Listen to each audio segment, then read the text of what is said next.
The next lecture is quad injury.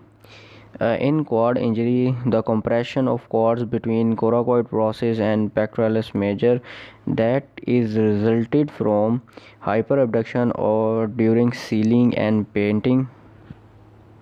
So the neurological symptoms of quad injury are P for paresthesia, means paralysis, and N for numbness, E for arrhythmia, redness of skin, and W for weakness.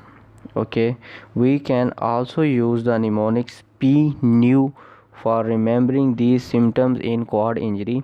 So in quad injury, the quad of brachial plugs are compressed between coracoid process and pectoralis minor that is resulted from hyperabduction during sealing and painting. It is very common in laborers that are involved in sealing and painting. Okay guys, that's all. That was our today's lecture. I hope you have enjoyed it.